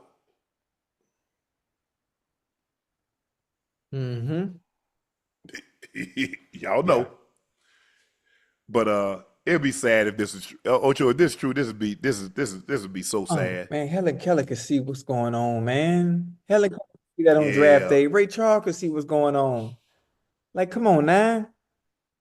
I said it the same day. When we came on the show during the draft, like, what are we doing? Urban Meyer compares Shedeur Sanders' NFL spotlight to Tim Tebow coming out of Florida. The issue that I remember Tim had, and the GM told me this, is that if you're a backup quarterback, they don't want all this media attention on that one player. Coaches want team, no distraction. How long can Shedeur be a backup quarterback until the NFL decides that he's too much of a distraction? We saw this with Cam. He struggled with securing backup roles because he brought too much attention. But here's the thing. Cam was a rookie of the year. He was an MVP. He was a Pro Bowler many times. Shedeur has never started. I can see if he had Cam credentials and he says, okay, but he ain't never played a game. He ain't played a game. How do you know if he can or can't be a backup?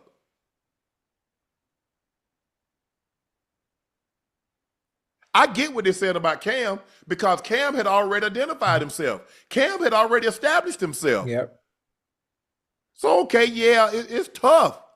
It's tough when a guy is to that degree. Right. Cam was a Pro Bowler. And wait a minute.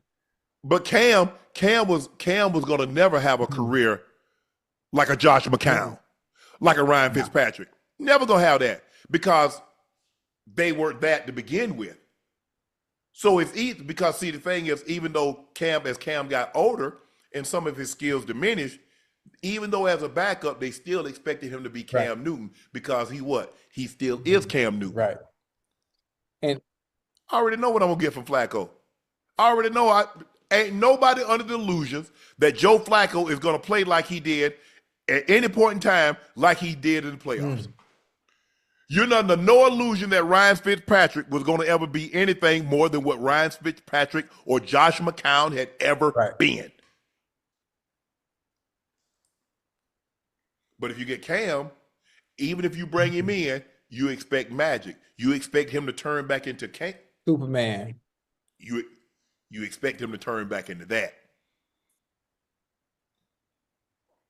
Yeah, I don't even like.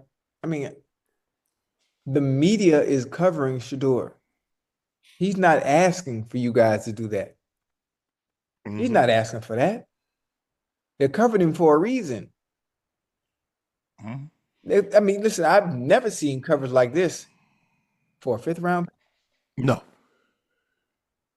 Ocho. He's on the front of anything having to do with the Browns. It's his face. It's his photo. It's his picture on everything. It's the same thing with Bronny James. Hell, I couldn't tell you the first pick in the draft was. Hell, I couldn't tell you the first 5 picks. But you know who picked. You know what Bronny James.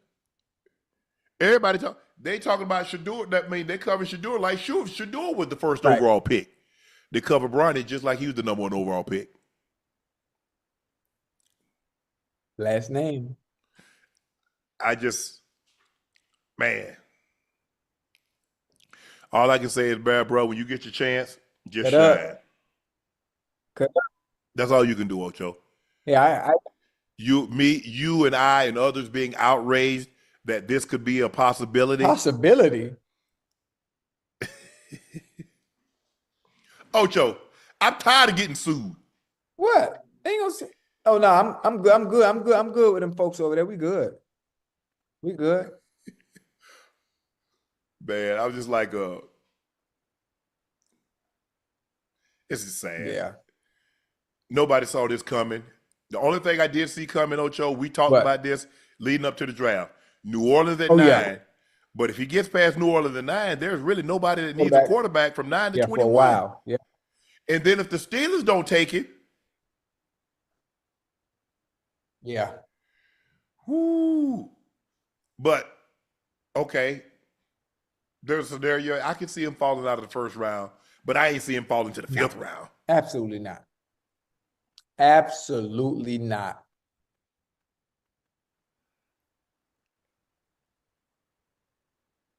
Colts announced Daniel Jones as quarterback 1 over Anthony Richardson. Colts quarterback coach Cam Turner was asked if the staff failed Richardson. I feel like I've tried everything I can do, and I feel like he's giving great effort in that aspect too. I don't think either way, one or the other. That door done closed, boy. We talked about Ocho when the moment they signed him. Ocho, I said, Ocho, it's just like, Chad, y'all guys at y'all job. Let's just say for the sake of argument, I'm going to be generous. All of you at a job that make at least $100,000 a year. They bring somebody in there and pay him $700,000 a year. And y'all have the exact same job. Now, which one of you guys think is leaving? The writing was on the wall. You don't pay that man Ocho. That's start money. Was on the wall. $14 million to be a backup? That man was never going to be no backup. Never. And if Anthony Richardson didn't play, bro, the worst thing could have happened. Ocho, first pass play. Sack fumble. Dislocate his pinky. The line is sliding to the left. He's hot out the right. Guy hit him dead side his head. I can see Shane Steichen. Oh, have mercy. Jesus Christ. I took my glasses. I'm saying that's what Shane, the head coach, that's what he said. Look, this is a third-year player, and that is an elementary blitz. The line is going Liz. You're hot. Tight end. Any one player come. It's gap protection, which means everybody is free to release, Ocho. You got 5 line sliding. They brought the guy to the offensive tackle, say, I'm taking the most dangerous. Step down. Now, what he should have done It says, nah, let's rip it. I'm going to slide the line Right. to the right. We protected now. So I could drop back and throw in peace. Bro, why, Ocho, the thing is what's confusing to me, it's a Liz call, and you look at that side, you protected that side. Were you not protected? To the right. Yes. And hell, the tight end turned around for the hot read right away. And the back run the flat route. He went. You say, well, why the back? Because that's not his job. In scat protection, no eligible receiver has a responsibility to block. That's why they call it scat, which means 5 eligible guys are out on the route. Scat protection. You got 5 men. Now, if you call something else, you call a 50 protection, 70 protection, your tight end might stay in. Or you can call a protection to keep the back in. Or you can tell the back to chip his way out. But that look like a scat protection, which means 5 eligible receivers, 5 offensive linemen, and the quarterback makes 11. The lineman obviously can't take their big ass out and run no route, so they blocking. Quarterback can't go out because he's throwing the ball. So your 5 receivers, maybe it's 3 receivers, a tight end on the back, free to go. Hey, I also think they made the decision because they're coaching for their jobs this year too. They're coaching for their jobs. And if they had to go between the 2 quarterbacks, which one of these quarterbacks do I trust? Get the job done for us and give us our best chance to win, to save my ass, to save my job, so I don't get fired. Because I was part in the decision to making this. They chose Daniel Jones. I mean, the lesser of the lesser of the 2. I mean, which way do you go? You either run into a lion's den or a tiger pen with pork chop draws. Either way, the same thing. They go, okay, there you go. There it is. Hey man, I'm. So you already know what's gonna happen. Hey, so now you know what this does tell me. For one, I would hope Anthony Richardson got his stuff together going into his 3rd year, because after this season they would have had to come see him. They would have had to come see him after this season. But this also lets me know Daniel Jones is starting this year. That means in the 2026 draft, they will be drafting a quarterback in the 1st round. They will. See, Daniel Jones done got paid once. They will be drafting a quarterback. The Colts will be drafting the quarterback in this upcoming draft in April. But the thing is, Ocho, is that, look, everybody knew that Anthony Richardson was a project. Bring a veteran guy in. Let him learn up under. Yeah. I don't even think, not even learning up under. Someone like that with not as many reps in college and in high school, he has to play. He has to learn through playing, going through the ups and the downs. He ain't seen enough to play. He's not seen enough. For him, doing it from the sideline ain't gonna work. It has to. You see what happened? Put him in the game. His 3rd year, he got hit in his ear hole because he didn't know what to do. So you think a guy that's coming out as a project and he needs to play immediately? The only way you're gonna get it right is by being out there. Carson didn't play right away. How did Carson Palmer had do? John Kitna in front of him. Carson Palmer is also didn't Carson win the Yes, he won the Heisman Trophy. The first pick of the draft. Come on now. I'm just Ocho. Look at the quarterback. Look at who he had coaching him. He had Steve Sarkisian and Lane Kiffin. There's a reason why Arch Manning is against Texas. Who's the head coach? Sark. He also had Matt Leinart. Lefty. Look at Lane Kiffin. Look at the quarterbacks that he had at Alabama. What are we doing here? You bring a guy in, And you're like, okay, he's a project. And you, Ocho, a project is something like, you know what? It's like an old car. It's a project. I'm going to take my time. But once I get it up and going, Ocho, that thing is a thing of beauty. A building, it's a project. But, hey, turn into something beautiful. You don't get a project, Ocho, and try to live in the damn thing. Hey, I'm moving in next week. Hey, hold on. A project, you're not picking a project with the fourth pick in the draft. That's what I said. But I said if you do, Ocho, I said if you do, you bring someone in and you let him see how it's done. And but it's got to be someone that's confident. Like, look at what they did with my homeboy. They traded all the way up, took it with number 10, parked him behind Alex Smith. Boom. Yeah. If Tom Brady can wait a damn year, Anthony Richardson can wait a year. If Mahomes can wait a year, if Carson Palmer can wait a year, Ben Roethlisberger, Phillip Rivers, Eli Manning started on the bench, the number 1 pick. Yeah. Anthony Richardson could have started on the bench. He needed to learn, Ocho. He hadn't played enough college football. And like you said, he was a project. Damn, man, that's messed up, man. But I was surprised by that, Ocho. When we saw this, I said, he's going to be a starter. I wasn't surprised anyway, because I already knew it was going to happen, regardless of the quarterback competition that they continue to make or they tried to make it out to be. Once I saw Daniel Jones get that kind of money for 1 year. Thank you. The writing was on the wall. I mean, who are they fooling? That's the game. That's the game that they play. When you understand the game, you already know what's coming. You already know what's coming. That's unfortunate. I hope all works out for him though. I like young Bull, man. Hey, maybe he needs to go someplace else. Yep. But he needs to get with somebody.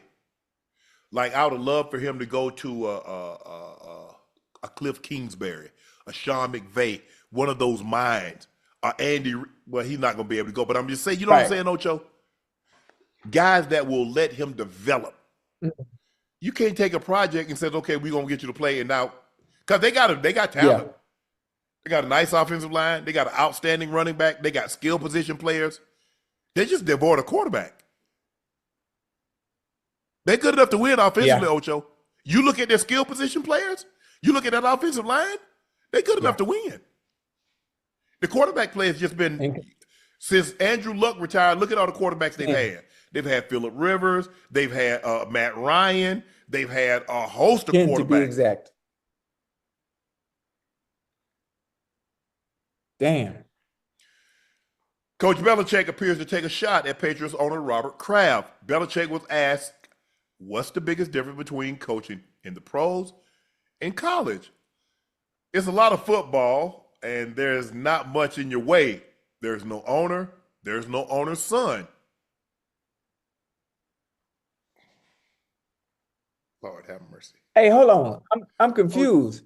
But Bill ran the show when he was there. Thank you. He ran the show. He literally ran the show. I know. Okay. Coach, I get it. It always hurt, Ocho, when we get let go from a job. It hurts. It does. No matter how long. Ocho, you could be at a job 35 years. You had 35 great years. If they relieve you of your duty, you feel they've done you wrong. Most definitely. Especially when it's not on good terms. The coach Belichick understands. The pros not like college. Mike Krzyzewski could have stayed at Duke as long as he wanted. Coach Summit, rest her soul, she could have stayed at Tennessee as long as she wanted. Coach Smith, unless there's something egregious, unless there's a scandal, a la Bobby Knight, in his credentials at Indiana, they're going to stay. Pros don't work like that. You don't get no lifetime contract in the pros. They wouldn't get rid of Coach Saban at Alabama. they wouldn't have got rid of Coach Paterno at Penn State. Like I said, something egregious, a Happened. scandal. All bets are off once Right. that happens. But Coach Belichick, you ran the show. They gave you everything you wanted. Mr. Kraft didn't bother you, was not in your way. Damn, you had 20 years, 6 Super Bowls. Oh, that's crazy. 6. You know what, Ocho? Honestly, I just hope one day they can sit down and have a conversation. They are. It's gonna happen. Because if you really look at it, Mr. Kraft is so different than Coach Belichick. I'm talking about. And you know what's funny is Bill is cool as hell. There's a whole nother side of Bill that no one has had the opportunity to experience. He was at the Pro Bowl one year, Yeah. the coach. Yes, you're absolutely Because right, Ocho. all they see is, Bill in front of the camera. Bill talking to reporters. Man, there's a whole listen, Bill was on the show with us, man, for 6 months straight last season. Boy, so funny. So funny, and obviously with his personality and all that stuff, playing for the Patriots, but seeing him in that environment away from the game, such a joy. I was at the Pro Bowl with him, and seeing him around the bar and interacting with the guys. He's totally different. He's totally different. He's open, he's engaging, he's funny. Yeah. He got I'm gonna have to disagree. I'm gonna have to disagree with you on this one, Coach Belichick. I think you're phenomenal. But after they let you run the show for 20 years, everything, all the players that you released, all the players from the Ty Laws, the Willie McGinnises, and all those guys, the trading of the Richard Seymour, the trading of the Logan Mankins, all that, the cutting of Lawyer Malloy, the trading of Drew Bledsoe. We get that because Tom, we get all that. You did all of that. Mr. Kraft just patiently just stood by. He didn't talk. The only time Mr. Kraft really talked was that Tuesday or that Monday, Super Bowl week, Ocho, and after the game.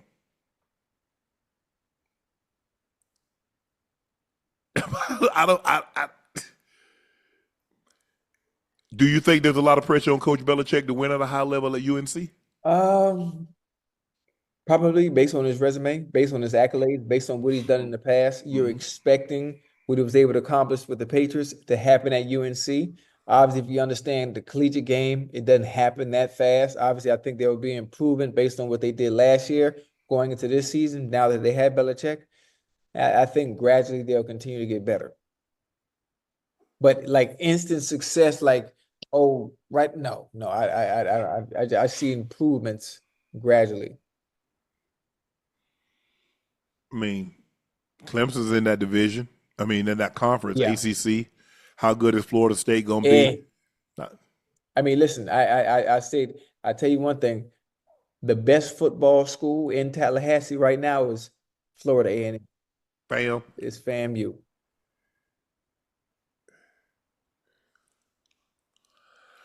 Lamar Jackson avoided serious injury after getting his foot stepped on during Wednesday's practice, according to John Harbaugh. I told the guys, prayers don't get answered. I was praying. Oh, prayers do get answered. I was praying.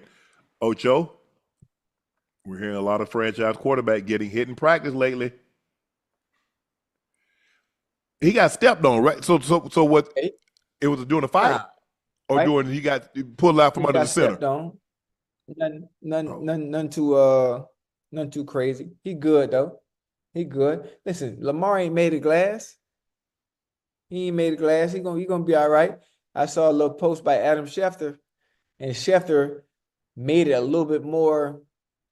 seem a little bit more serious than what it really is. Serious than it was. And Lamar is under the post laughing. Yeah. And and when it comes to injuries, the Ravens are one of those teams that don't leak anything. The players don't say nothing. and the team don't say nothing. So Adam Schefter had to go out on a limb based on what he may think it is and how serious he may think it is. And Lamar just went under the Instagram post and just laughed it off, which lets you know ain't nothing wrong with me. I'm good, man. But again, it is. Even if not good, I'll be good in what? 10 days? 14? When they play. So I'll be good in 10, 14. So in 2 weeks, I'll be good. I don't got to be good right now. I'll be But good just in 2 the weeks. fact that football season is here, man. Golly, I can't wait. Yeah. Ocho, yesterday was a busy day for trades on our off day. Chiefs traded wide receiver Sky Moore and a 7th-round pick to the 49ers for a 6th-round pick. Broncos traded Devon Vale to the Saints for a 4th and a 7th. The Vikings traded Harrison Phillips and a 7th to the Jets for 2 6th-rounders. The Browns traded DT Jawan Briggs and a 7th to the Jets for a 6th. Ocho, which trade will have the most immediate impact? Immediate. I'm not even sure, Unc. I'm not sure if any of these players are going to actually be an immediate impact. If anything, Sky Moore's had opportunities with the Chiefs to make an impact and make a change there. Maybe if he can get his confidence back and get himself back into rhythm and being able to see and catch the ball, he can be an impact, where he is in some way, shape, form, or fashion. I would love for him to get back into a groove. It seems that he's lost his confidence a little bit. Happens Yeah. sometimes. Young Yeah. player. You have success. You catch, big touchdown in the Super Bowl. Team win. Come back, struggle a little bit. You get injured. It's Yeah. tough.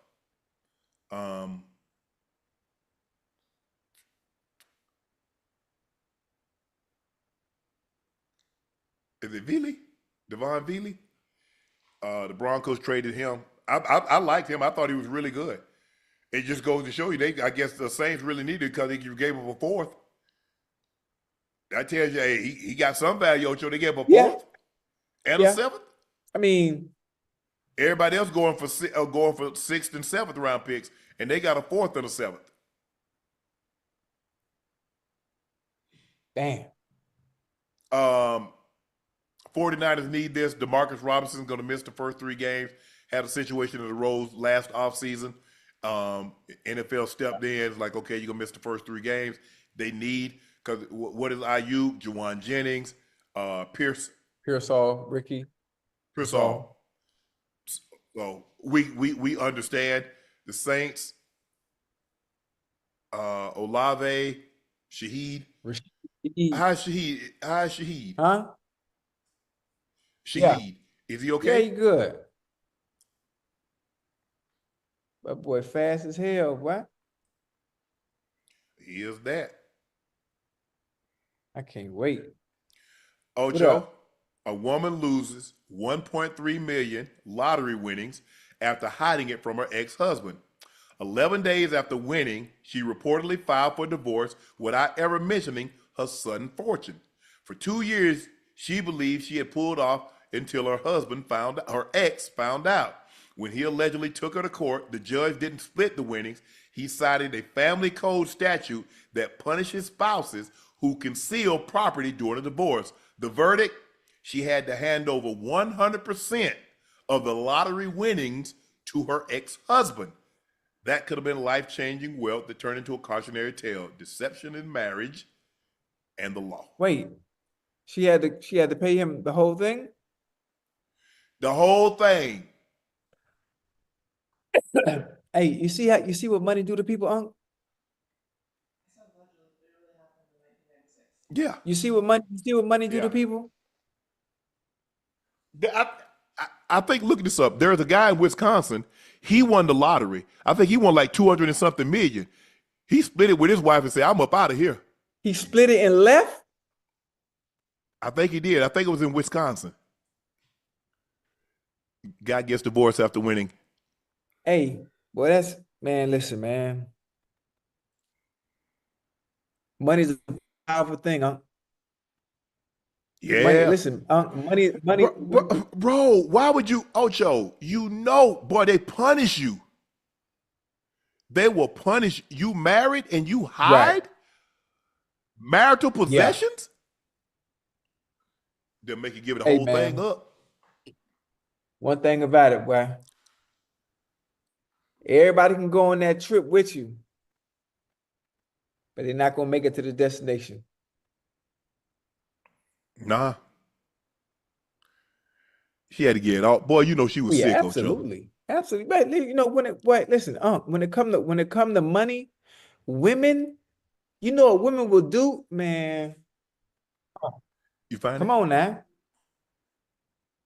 greedy, greedy. But money make you do some crazy things, man. Lose friendship, lose family members. The right amount, a nice chunk, but One guy won the lottery after he got divorced. He won 273 million, Ocho. what? He got divorced and won 273 million. Mm.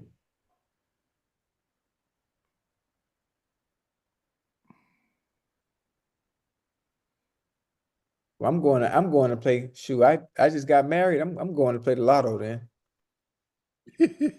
I'm going to play the lotto and see what happens. See if I get lucky. See if me and my baby get lucky. Yeah. So that's what I'm gonna do. I'm gonna go play the lotto. I'm gonna hit for about 500 million, and then boom, this is what I'm gonna do. I'm gonna hit 500 million. Then I'm gonna shoot you 100 million on the the 100. Bro, first of all, Ocho, you do realize you win 500 million, you taking a lump sum? Yeah, I'm gonna take a lump sum, and I'm gonna give you 100. You probably get like if you win 500 million, you probably get like 180 million. No, I ain't. No, I ain't. No, I ain't. Out of 5, no, I get 215. No, Ocho. I'm in Ocho, Florida. you get that if you take it over if you take it over 25 years. If you take a lump sum, you're not gonna get that much, Ocho. Yes, it is, Unc. 500 million? You get about 180 something million. You are completely wrong. It's not that much. Okay.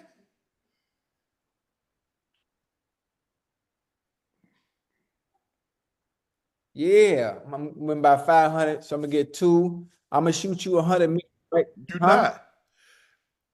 Yeah. Ocho, I ain't gonna lie to you, Ocho. I win the lottery.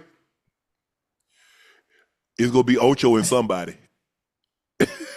Ocho and somebody nightcap. I'm just telling you, Ocho. I'm just saying. How you gonna leave me?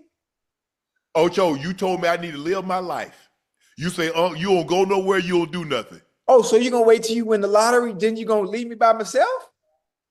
He would get 163. He would get 260.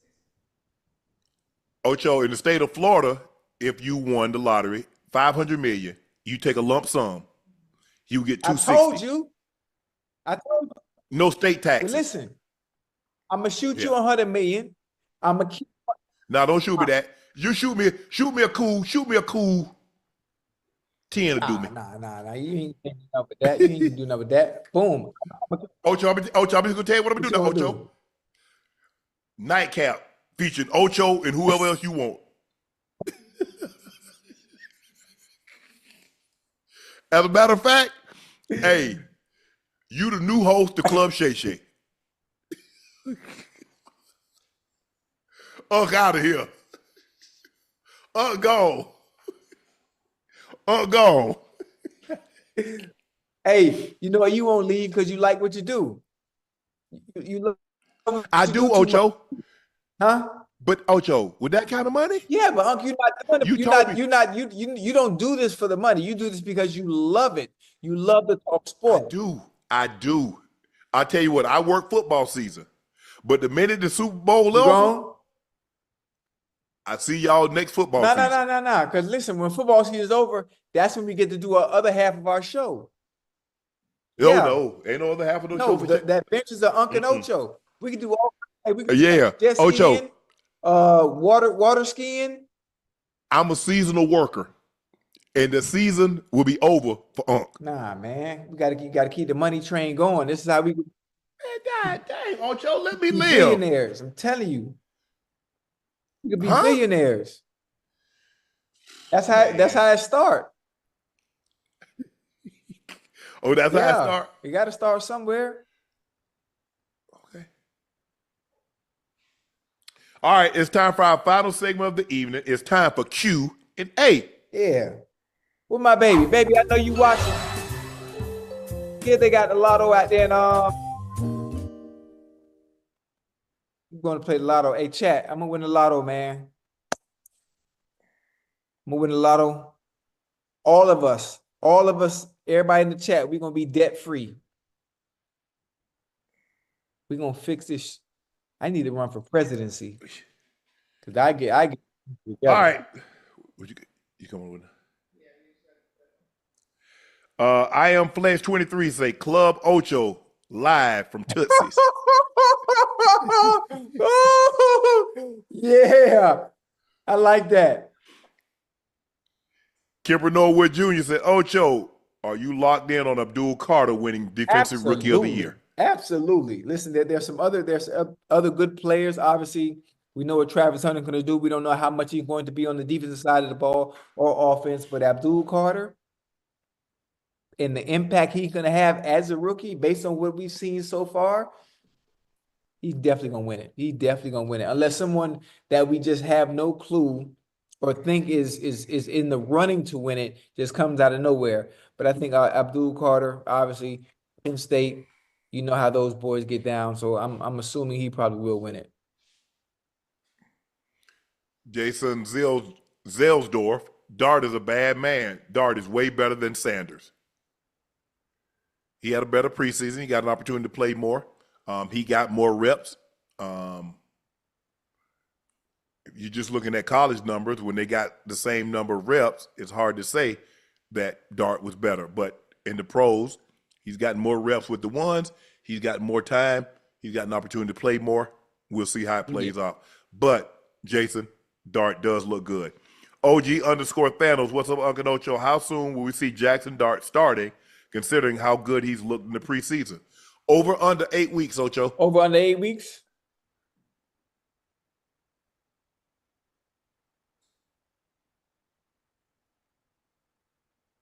Ooh, that's a good one. I think if things Actually, let's go 9 weeks because it's 18 weeks in the season. So we go right down the middle. Over under 9. Hey, I really honestly, I don't think it's gonna happen. I honestly don't think I think Russell Wilson is gonna go on a run. He's gonna go on a run of consistency, not turning the ball over, taking what the defense gives him, and running a safe offense. And a few move balls. I'm gonna say, so you taking the over? Yeah. Y'all counting the preacher boy out, man. I'll go under. I'll say under. Man, listen. God is on Russell Wilson's side. Jackson Dart ain't seen the field this year. Paul, the truth believer, said, hey, Ocho, Shedeur said, child, please. They can kiss the baby with all that crazy talk. One diehard Eagle fan, shout out to the Nightcap. Thank you, one diehard Eagle fan. Appreciate the support. Dr. Frankie L. Bellamy, hey, fam, I'm 35,000 feet in the air on my way to London and still watching Nightcap. If that ain't dedication, I don't know what is. Love y'all. Doc, we appreciate that. Doc was here from, I think Doc might have been like the first 2 or 3 in the chat when we started way back, Ocho, because I think we had like 300 people the first night. Matter of fact, wherever Doc is going, do me a favor. I don't know if you ever been to a soccer game. Please go to a soccer game while you're in London and tell Unc what the experience is like. Please, because hearing it from me, maybe hearing it from you, do a little bit more justice. But you got the experience one while you're out there in London. Please. What's today? Today's what? Thursday? Yeah. Games are Saturday and Sunday. Saturday and Sunday. Wherever you at in London, please catch a game. Oh man, I got to get my vuvuzela. What you know about that? They banned those. Did Yeah, it? remember at the World Cup? Yeah.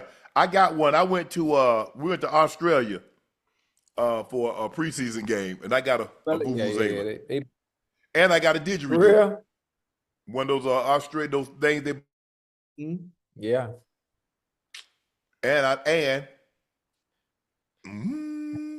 yep. G. Smith Flezzy, bless y'all. Much love, peace, and respect for it. Anime Slayer, hey Shannon, have you ever watched the anime Neon Genesis Evangelion? Stay golden, Shay Shay. No, I don't. What's anime? What they do?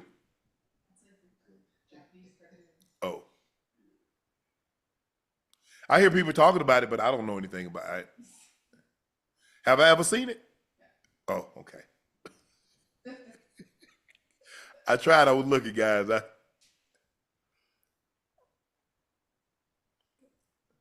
That completes this episode of Nightcap. Thank you guys for joining us again, chat. We greatly appreciate that. Y'all know me. I'm your favorite Unc. Shannon Sharpe, my partner and co-host, Liberty City's own Madden ratings adjuster, Bengals Ring of Fame honoree, the Pro Bowler, the All-Pro.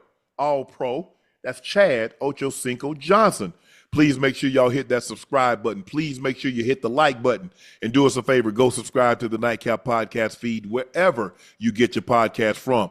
We'd like to thank each and every one of you for your support and your continued support, because thanks to you, we've risen to heights we could only have dreamed of in a very, very short period of time. And that's all because of you. So thank you again very, very much. My Cognac Laportier has a new drop, and this one is personal. I've created a limited edition release to honor my brother for his induction into the Pro Football Hall of Fame. It's not just a bottle, it's a tribute. It's a celebration of a legacy, and once it's gone, they're gone. The Hall of Fame edition is officially live. Just head over to LaportierCognac.com to grab yours while you still can. Don't miss a chance to own a piece of history and a very, very special moment. Please go follow my media company page on all of its platforms, Shay Shay Media, and my clothing company, 84, with 84 being spelled out. That link is pinned in the chat. We want to thank our special guest, Jaylon Johnson, the outstanding cornerback from the Chicago Bears, for joining us, giving us a little bit of his time. Get some rest, young man. Get some rest. Stay healthy, and all the best. The Giants beat the Patriots, and the Steelers beat the Panthers. Preseason is coming to an end. The regular season is on the horizon, and we can't wait. Thank you guys for joining us. We'll see you tomorrow. I'm Unc. He's Ocho.